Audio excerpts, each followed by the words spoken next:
do Senhor em 1 Timóteo, carta de Paulo ao seu filho na fé, Timóteo.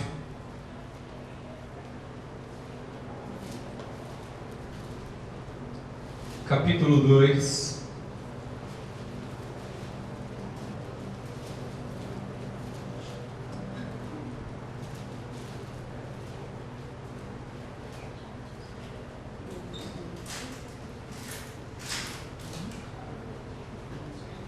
Primeira Timóteo, capítulo 2.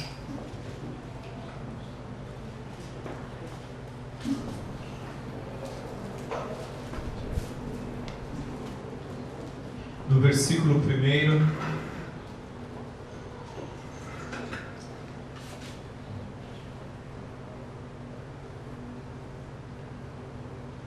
até o versículo 6. Glória a Deus. Diz assim: Admoesto-te, pois, antes de tudo, que se façam deprecações e orações e intercessões e ações de graça por todos os homens, pelos reis e por todos que estão em eminência, para que tenhamos uma vida quieta e sossegada em toda piedade e honestidade. Porquanto isto é bom e agradável diante de Deus, o nosso Salvador, que quer que todos os homens se salvem e venham ao conhecimento da verdade, porque há um só Deus e um só mediador entre Deus e os homens, Jesus Cristo, homem, o qual se deu a si mesmo preço de redenção por todos, para servir de testemunho a seu tempo. Amém? Feche seus olhos, vamos orar.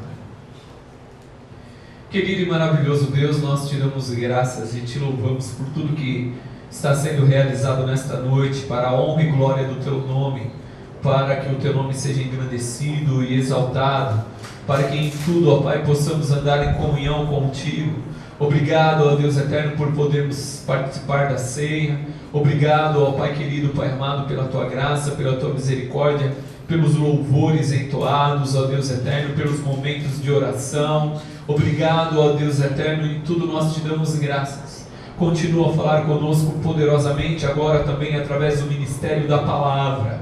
Ó Deus, que venha, ó Deus, Pai querido, Pai amado, essa palavra ser em nossos corações âncora de fé para a nossa alma e para o nosso espírito. Possamos crescer espiritualmente através da tua palavra, possamos a cada dia nos alimentarmos dela. Por isso, desde já eu repreendo todo o mal do nosso meio, repreendo todo espírito maligno que tente arrancar de nós a eficácia, o poder e a autoridade da tua palavra. Seja repreendido em nome de Jesus. Sobre nós, ó Pai, está a tua destra poderosa, e por isso nós nos alegramos no poder da tua palavra, que é fiel, que é poderosa e para sempre está firmada nos céus, e não volta vazia, mas cumpre tudo que lhe apraz, e por ela seremos julgados, em nome de Jesus. Amém. Poder se sentar.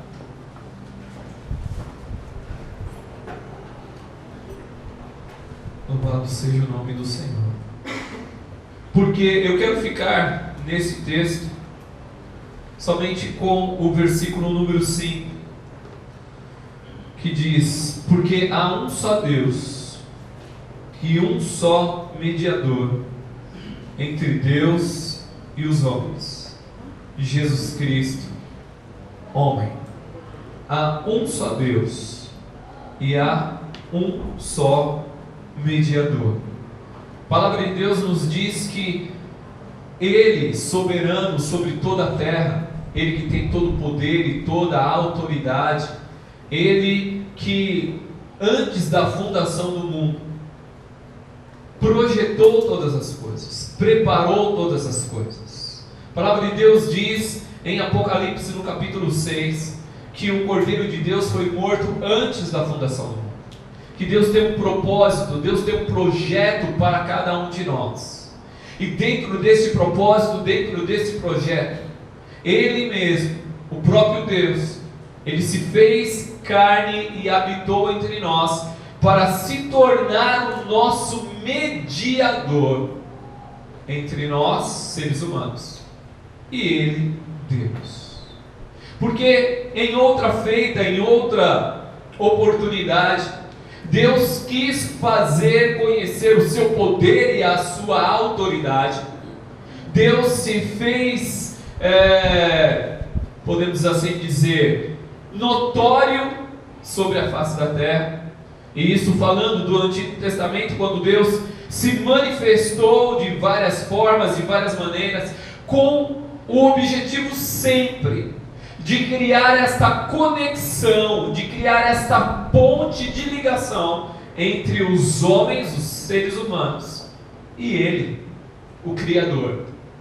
O problema é que a nossa limitação, as nossas dificuldades, as nossas falhas, muitas vezes impedem o homem de entender o propósito de Deus e de conseguir se achegar a Ele. Por isso, os homens começam a criar intermediários. Os homens têm essa facilidade, o homem tem essa propensão de muitas vezes criar intermediários, criar meio termos, criar caminhos alternativos para tentar se achegar a Deus. Deus viu isso e percebeu que da forma que o homem queria se achegar a Ele, não ia dar certo, não ia funcionar. As pessoas não iam conseguir se achegar a Ele de qualquer forma, de qualquer maneira. Por isso Deus foi estabelecendo alguns parâmetros para se achegar a Ele. E até hoje, mesmo com toda a informação que existe, mesmo com todos os registros históricos, mesmo com todos os testemunhos, mesmo com toda a facilidade que as pessoas têm de buscar a Deus, muitas vezes as pessoas não entendem, não conseguem compreender que somente através de Cristo Jesus temos verdadeiro acesso a Deus. Não existe outro meio. As pessoas têm o costume de criar opções, criar métodos, criar meios para tentar se achegar a Deus. E aqui diz algo importante, e eu quero analisar de uma maneira um pouco mais profunda. Ele diz: olha, porque há um só Deus. Se você chegar para qualquer pessoa no mundo e falar assim: você acredita em Deus? Oh, sim. E ainda é bem capaz que você vai ouvir ainda: não, porque Deus é um só. Não é assim que as pessoas falam? Porque Deus é um só. Ok, perfeito. Deus é um só, mas a pergunta é: estamos falando do mesmo Deus? Estamos falando do mesmo Criador? Estamos falando da mesma pessoa? Ou mesmo quando as pessoas falam: não há um só Deus, mas o conceito de Deus que está no coração e na mente daquela pessoa é o conceito realmente do Criador? É o conceito realmente daquele que estabeleceu todas as coisas? Ainda podemos chegar em alguns consensos. Mesmo quando você está conversando com uma pessoa que não conhece, fala: você acredita em Deus? Você fala: não, lógico, Deus é maravilhoso, Deus é tremendo, Deus é isso, Deus é aquilo, né? A gente consegue muitas vezes chegar no consenso para tentar realmente alcançar, como diz Paulo: me fiz judeus para com os judeus, me fiz sem lei para aqueles que não tinham lei, mas não sem a lei de Cristo, né? Me fiz grego para com os gregos. Nós procuramos muitas vezes sermos maleáveis, acessíveis às pessoas. Perfeito, é assim que tem que ser. O problema é, muitas vezes a coisa começa a estreitar um pouco mais quando a gente chega e fala assim: olha, mas para se achegar a esse Deus só tem um caminho. Aí as pessoas já começam a achar que não é possível, não pode ser, não, é um mediador só. E esse mediador diz que Ele é o único caminho, Ele é o único que dá a vida, Ele é o único que detém, que é e contém toda a verdade. Que Jesus disse lá no Evangelho de João, Jesus falando: eu sou o caminho, a verdade e a vida. Ninguém vem ao Pai a não ser através de mim. Eu sou o mediador. Jesus, em outras palavras, estava já declarando: olha, eu sou o único que posso intermediar a sua relação com Deus. Não existe meio termo, não existe caminhos alternativos, não existe outras opções. Nós comentamos na quarta-feira, né, que a palavra de Deus diz ali em Mateus: esforça-te a entrar pelo caminho estreito, porque largo e fácil é o caminho que conduz à perdição, e muitos entram por ele. Mas apertado é o caminho e poucos o encontram. E isso é assustador. A declaração bíblica diz que poucos encontram o caminho estreito, o caminho apertado, o caminho que dá para você entrar só de ladinho, assim, é de um em um, e você tem que se esforçar para se manter nele. Não é fácil. O Evangelho tem um preço muito alto. Nós louvamos isto nesta noite, que nós não temos ideia, nós não temos, não podemos mensurar o preço que foi pago na cruz do Calvário. O preço pago. Aqui ele ainda diz no versículo 6: o qual ele se deu a si mesmo, preço de redenção por todos.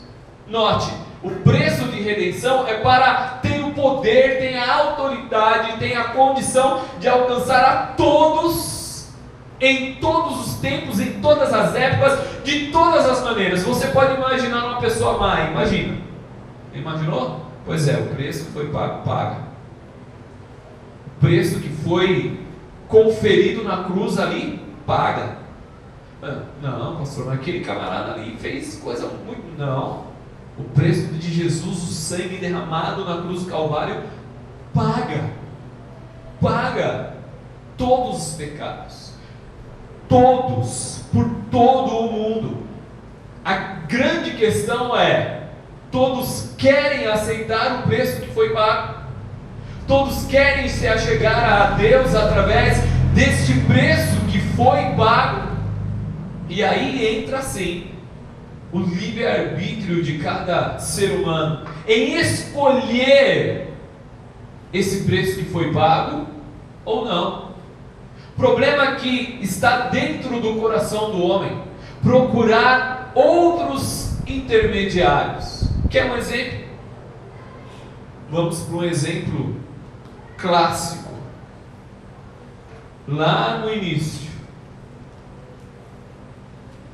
lá em Êxodo, no capítulo 32, a partir do verso 1, que é o relato do bezerro de ouro. E eu quero te fazer entender um pouco mais sobre essa história nesta noite. Que diz assim, versículo 1 do capítulo 32 de Êxodo: mas, vendo o povo que Moisés tardava em descer do monte, ajuntou-se o povo a Araão e disseram-lhe: levanta-te, faze-nos deuses, que vão adiante de nós, porque quanto a este Moisés, a este homem, que nos tirou da terra do Egito, não sabemos o que lhe sucedeu. E Arão lhes disse: arrancai os pendentes de ouro que estão nas orelhas de vossas mulheres, e dos vossos filhos, de vossas filhas, e trazei-nos. Então todo o povo arrancou os pendentes de ouro que estavam nas suas orelhas e os trouxeram a Arão. E ele os tomou da sua mão e formou o ouro com um burril e fez dele um bezerro de fundição. Então disseram: estes são os teus deuses, ó Israel, que te tiraram da terra do Egito. E Arão, vendo isto, edificou um altar diante dele. E Arão pregoou e disse: Amanhã será festa ao Senhor.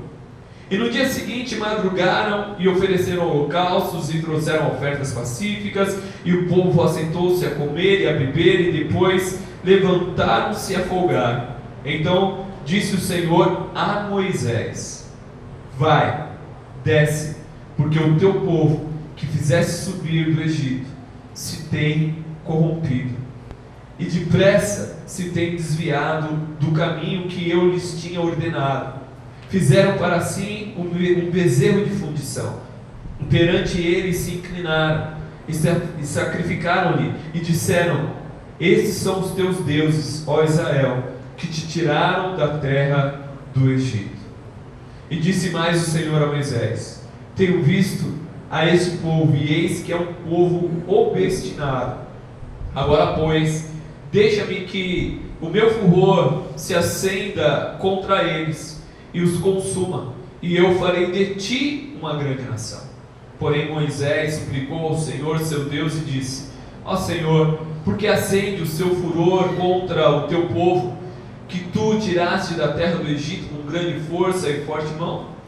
Porque hão de falar os egípcios, dizendo: para o mal os tirou, para matá-los nos montes e para destruí-los da face da terra? Torna-te da ira do teu furor e arrepende-te deste mal contra o teu povo. Até aí. Note, irmãos, note como é muito rápido quando nós não vemos a ação do mediador, como é rápido o coração do povo a se inclinar para o mal.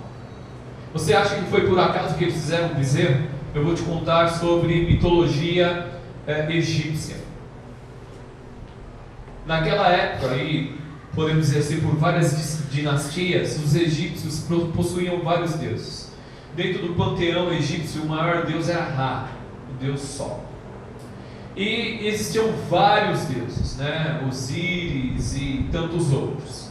Mas existia um deus que tinha uma forma animal, de um touro, chamado Apsis.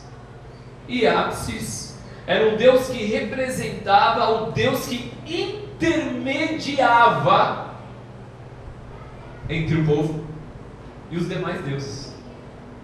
Então não foi por acaso que eles fizeram um touro, um bezerro. Foi porque Moisés estava há 40 dias no monte.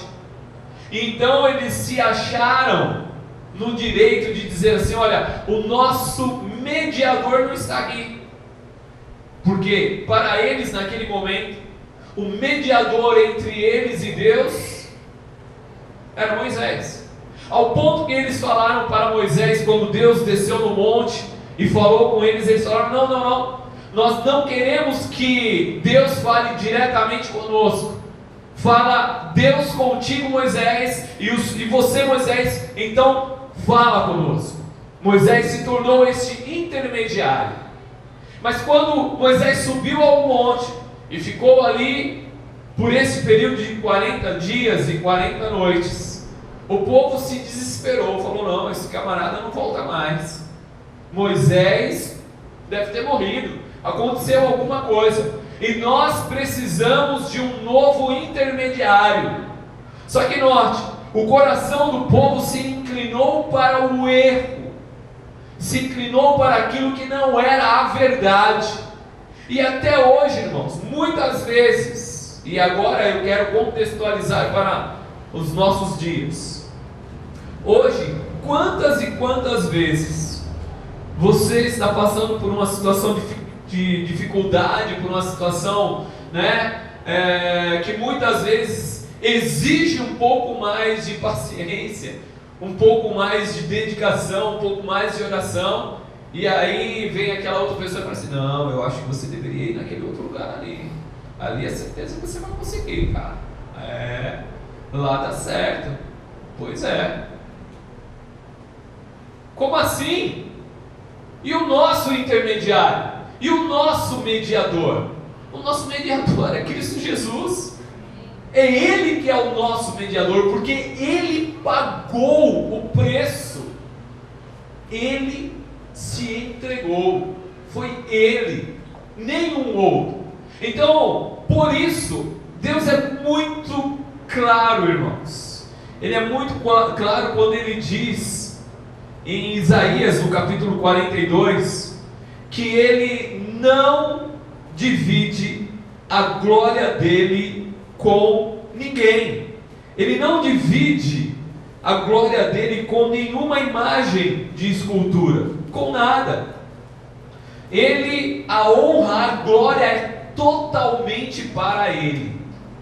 E o que nós temos que entender é que o nosso mediador está acima de qualquer outro tipo de mediação entre os homens e Deus.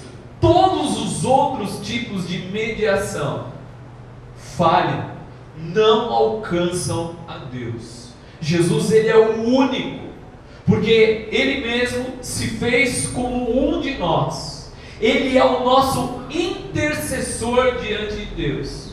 No livro de Hebreus diz claramente que nós temos agora um sumo sacerdote que é igual a nós fisicamente, possui um corpo físico, e por causa disso ele sabe exatamente o que nós passamos sobre a face dessa terra. Então, todas as vezes que nós nos achegamos ao Pai, é através dele, através de Cristo Jesus, e é Cristo Jesus que intercede por nós diretamente ao Pai. Você consegue entender esse tipo de mediação? Você consegue entender a profundidade que é ter Jesus como mediador, como aquele que verdadeiramente se entregou por nós? E sobre esse fato dele se entregar por nós, aqui no Evangelho de João, diz claramente, no capítulo 9,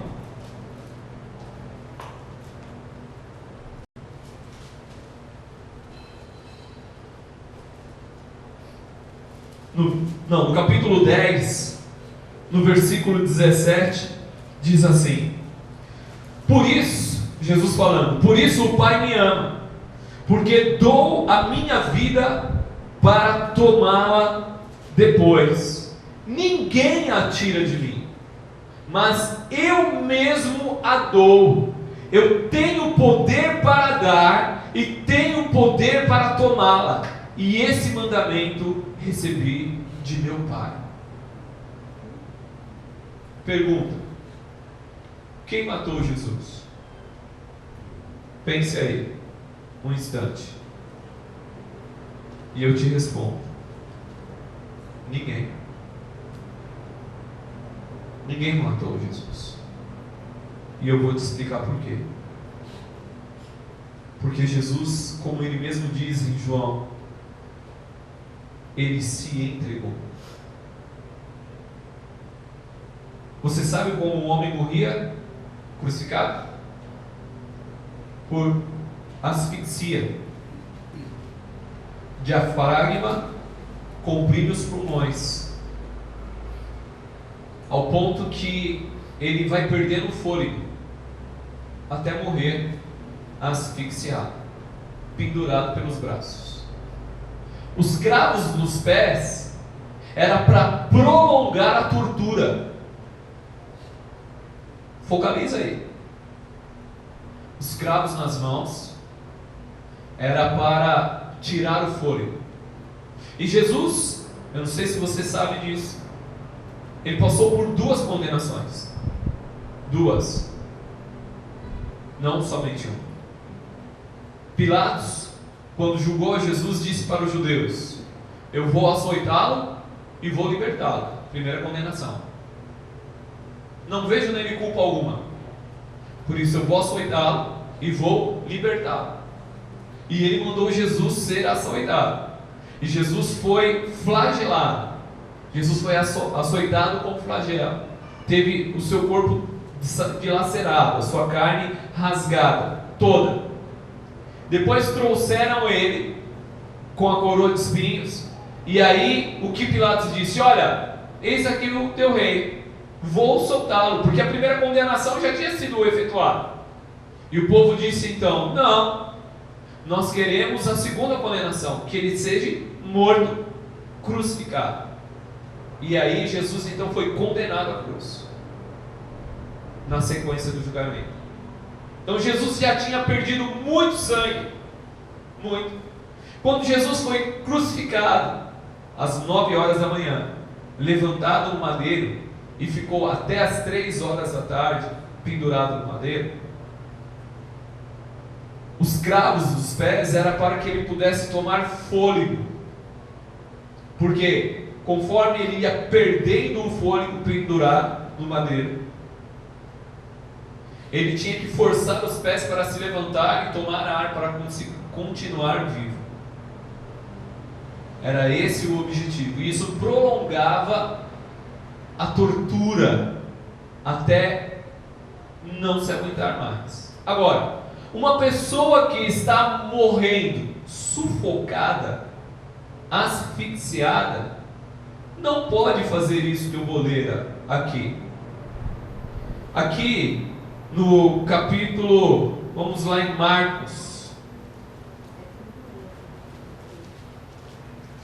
no capítulo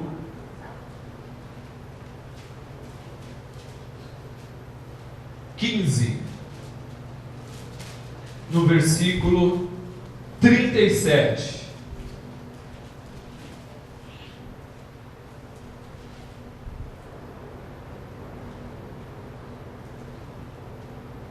Que diz assim: e Jesus, dando um grande brado, expirou, e o véu do templo se rasgou em dois, de alto a baixo. E o centurião que estava de frente dele, vendo que assim, clamando, expirara, disse: verdadeiramente este homem era o Filho de Deus. Por que o centurião falou isso? Quem está morrendo, asfixiado, irmão, não tem fôlego para dar um grande brado. Entende isso? Jesus, ele se entregou, ninguém tirou a vida dele. Por isso mesmo ele diz: olha, ninguém tem poder para tirar a minha vida, eu mesmo a dou, eu entrego. E ele entregou. E o brado que ele deu está registrado em João,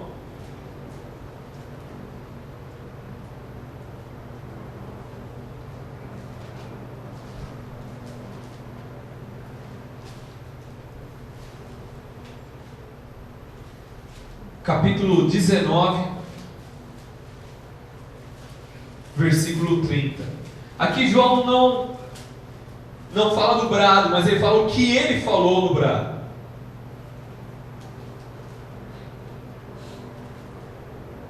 Versículo 30 do capítulo 19 diz assim: e quando Jesus tomou o vinagre, disse: está consumado.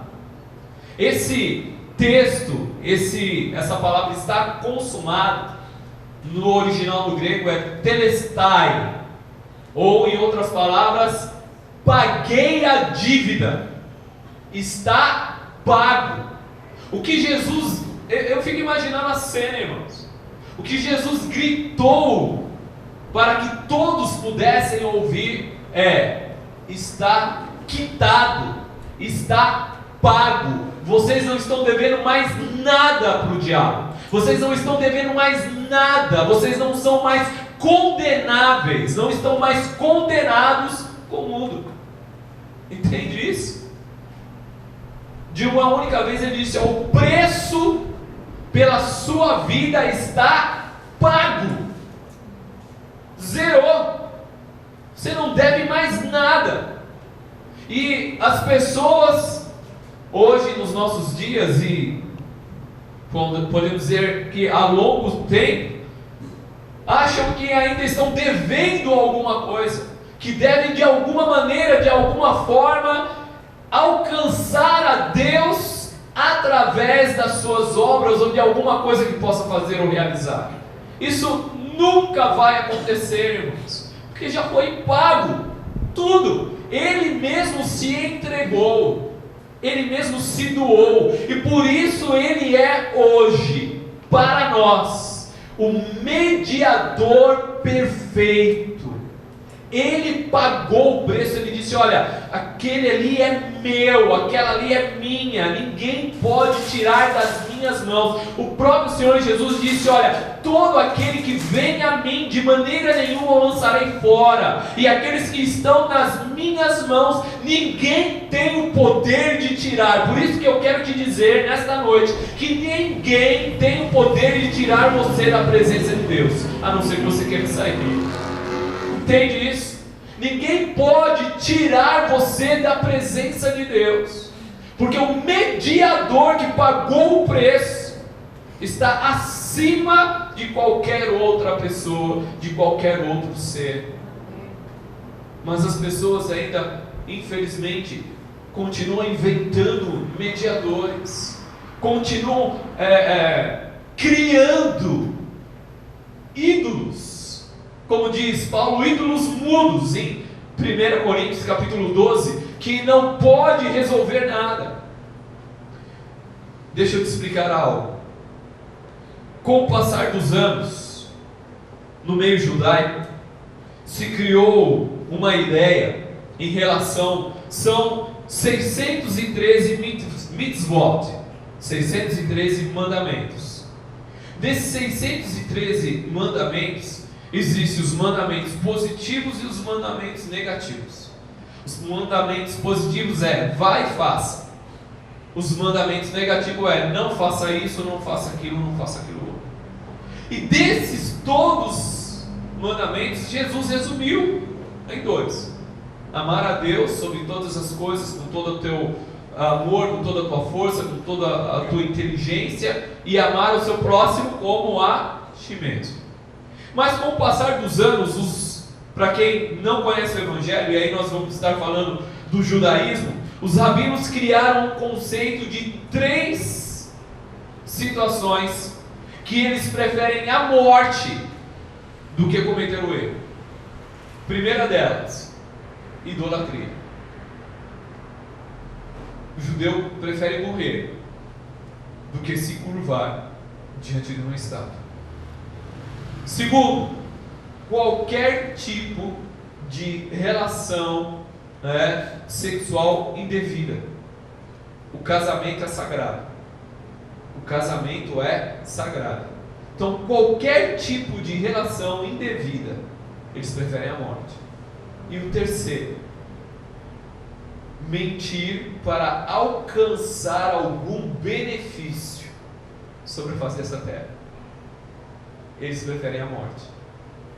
Agora, dentro desse conceito, e lógico que é o conceito dentro do judaísmo, note, as pessoas estão criando, estão produzindo dentro dos seus corações ídolos, onde nós deveríamos rejeitar qualquer tipo de qualquer coisa que tomasse no nosso coração a posição de Cristo Jesus na nossa vida. Nós não podemos permitir de forma alguma que nada neste mundo, nem dificuldade, nem luta, nada venha tirar a posição de Cristo Jesus no nosso coração. Eu sei que muitas vezes é difícil mesmo, irmão. Muitas vezes é dureza. Muitas vezes a gente pode falar: Senhor, eu não estou aguentando mais, a situação está muito complicada, está muito difícil. Mas isso não pode de maneira alguma, irmão, irmã, arrancar a posição de Deus no nosso coração. Nós não podemos usar ou deixar-nos nos levar pelas situações que estão ao nosso redor e falar: não, realmente, eu acho que eu tenho que procurar um outro meio, eu acho que eu tenho que procurar uma outra forma, eu acho que tenho que buscar um outro mediador, porque do jeito que está, não está funcionando. Isso é uma mentira do diabo. Isso é uma mentira do diabo. Temos que entender que nunca vamos compreender a profundidade do preço que foi pago por cada um de nós individualmente, pelo preço que foi ali fixado na cruz, pelo momento quando ele disse: olha, está consumado, está pago, está quitado. Então a nossa vida espiritual tem a prioridade para ele. E da mesma forma, em contrapartida, a nossa vida aqui, teríamos, como nós ouvimos nessa noite, que ter a prioridade dele na nossa vida. E muitas vezes nós não entendemos realmente isso, como isto é profundo. E é uma verdade, nós já ouvimos nesta noite. Se pudéssemos que fosse, não digo nem uma hora no céu, né? Como tem aí o testemunho 90 minutos no céu, né? do pregador que morreu e ficou 90 minutos no céu e voltou, e tantos outros que tiveram experiências assim. Eu falo para vocês, irmão, que fosse 5 minutos no céu e depois voltar, a nossa maneira de ver as coisas realmente seria muito diferente. Mas o que eu quero te animar nesta noite é: o nosso mediador é soberano, é poderoso, está acima de toda e qualquer situação que nós estamos passando. Acima, irmãos, acima. Nós não temos necessidade de levantarmos nenhum outro intermediador na nossa vida, nenhum outro ídolo, nenhum outro desejo, nada, porque Ele é o que supre todas as nossas necessidades. Ele é soberano, Ele é todo poderoso, não existe outro. E foi algo grandioso, o ponto máximo da obra de Cristo Jesus, a sua morte e a sua ressurreição, é claro, que em Mateus registra que assim que ele bradou, está consumado, e aí ele complementa dizendo: Pai, nas tuas mãos entrego o meu espírito, e expirou, e entregou o espírito, ele se entregou. Então se rasgou o véu do templo de alto a baixo, houve um grande terremoto. Em Mateus no capítulo 26 diz que houve um grande terremoto, que se abriu os sepulcros e pessoas ressuscitaram naquele momento. Houve assim, foi algo tremendo, e o próprio soldado olhou e falou assim: realmente, este é o Filho de Deus. E quando um outro soldado chegou e falou assim, depois de tudo aquilo que passou, falou: para mim está morto, então só para confirmar eu vou cortá-lo com uma lança. Mas não foi a lança que matou Jesus, não foi a cruz que matou Jesus, ele se entregou. E para cumprir a palavra que ele disse no Evangelho de João, que nós lemos, ele diz: eu tenho poder para entregar a minha vida e tenho poder para resgatá-la. Ele disse: daqui a 3 dias eu estou aí de novo. Agora, se nós temos um mediador todo poderoso, porque ele é todo poderoso, será que ele não pode realizar as mínimas coisas da nossa vida? Paulo diz: olha, é irracional. Paulo, muitas vezes ele apela, irmãos. Ele apela. Ele diz: como pode você pensar, supor que Deus o Pai, que entregou o seu Filho a cada um de nós, não vai entregar juntamente com Ele todas as coisas? Como pode passar pela nossa mente que Deus vai limitar o amor dele a nós de alguma forma? Isso nunca vai acontecer. Deus nos ama, nos ama. Quando nós começarmos a entender a profundidade do amor de Deus, porque nós não entendemos, irmãos, isso é uma verdade, é uma verdade, porque quando nós começarmos a compreender a profundidade, como diz Paulo, a altura, a largura, a profundidade do amor de Deus, que excede todo entendimento, a gente começar a mergulhar um pouco neste oceano do amor de Deus, nada nos será impossível.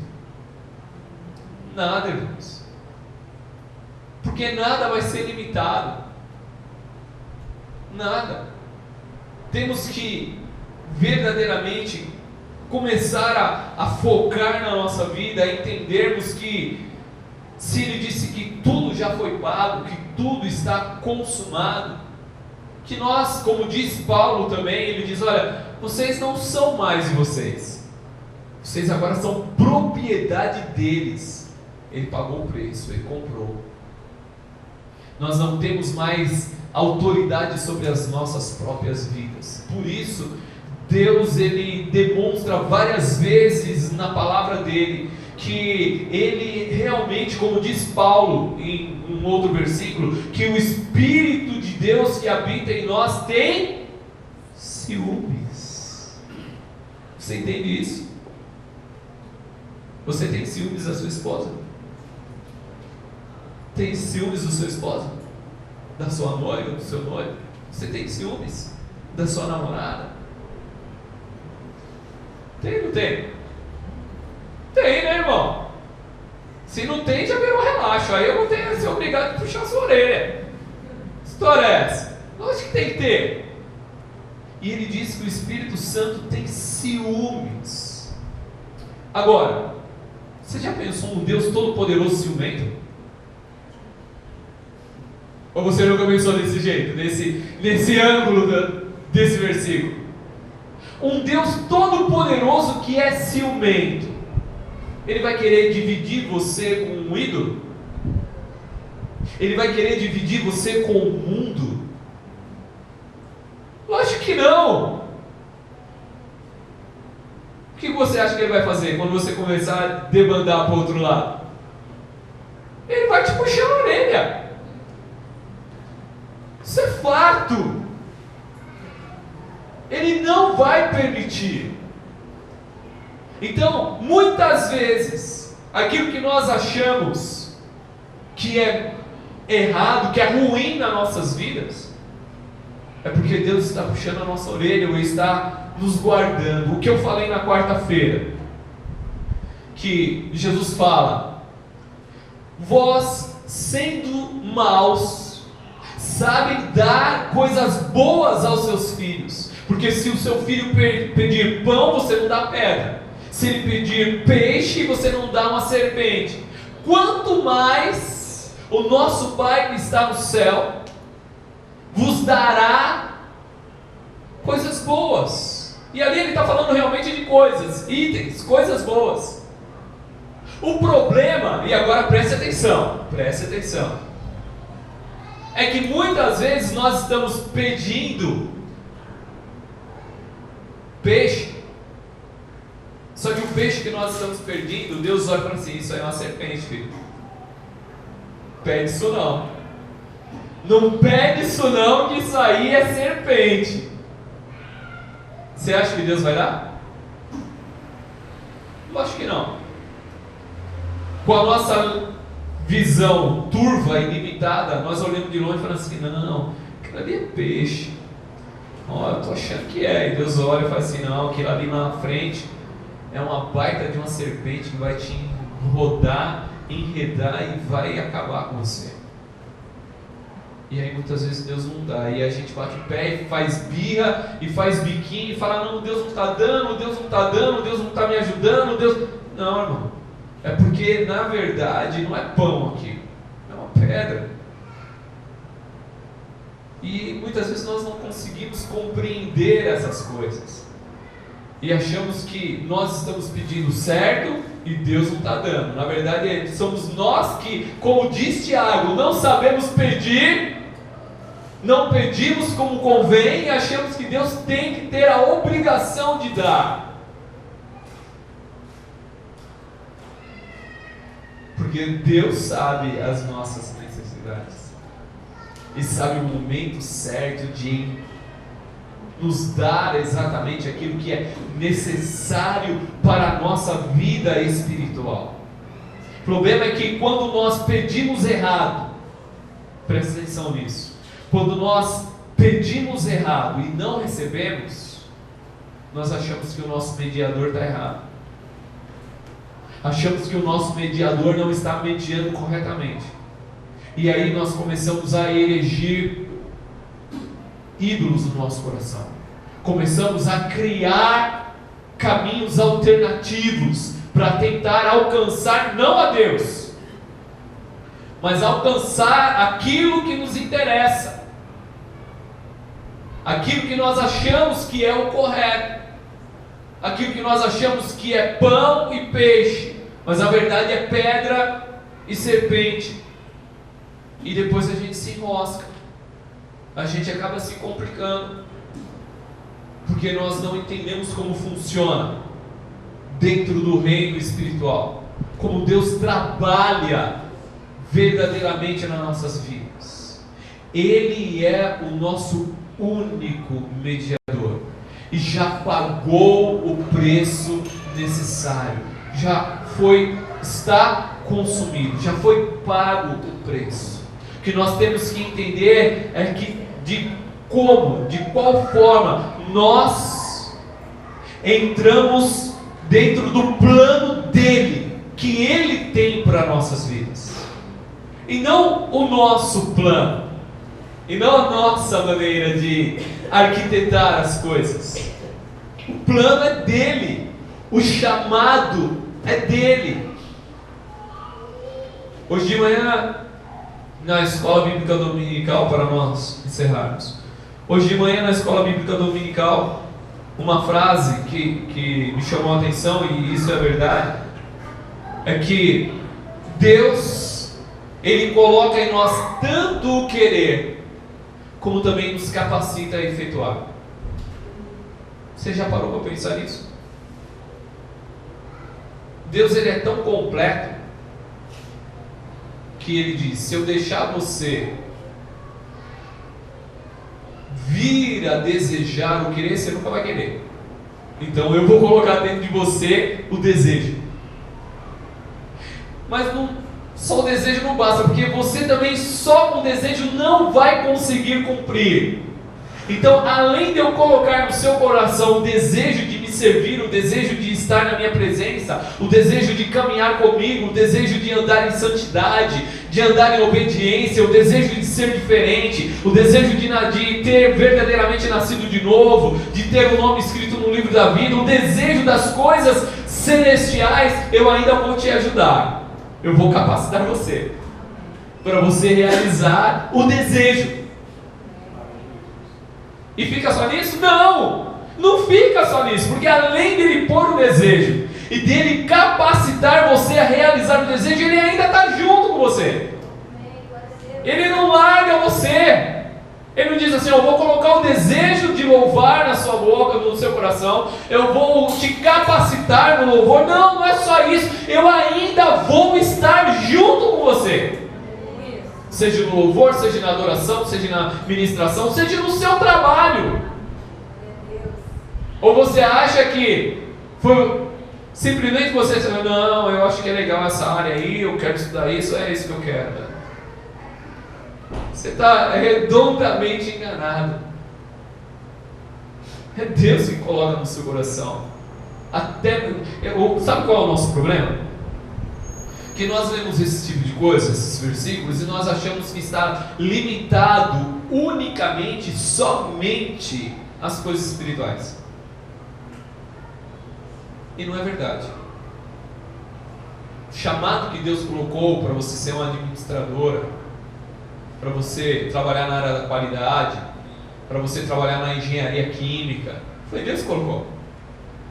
E depois Ele te capacitou a você fazer o curso. Ele te ajudou. E depois Ele ainda está junto com você lá. Sabe por quê? Porque é ali no seu local de trabalho que muitas vezes Ele vai usar você para alcançar outras pessoas. E sabe qual é o que é mais triste? Que muitas vezes as pessoas não reconhecem isso e criam ídolos. Falam: não, eu fiz, eu consegui, eu estudei, eu me formei, eu posso, eu tenho. Nós não temos nada, irmãos. Nós não podemos nada se não é por Ele.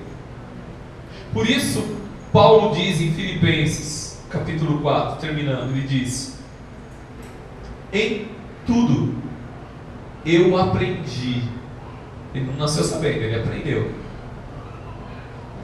a ser feliz em toda e qualquer circunstância. Quando eu tenho ou quando eu não tenho, quando eu posso, quando eu não posso, quando eu estou ou quando eu não estou, em toda e qualquer circunstância, eu aprendi a ser feliz. Por isso, nele eu posso todas as coisas. Nele que é o meu mediador verdadeiro. É nele que nós podemos todas as coisas.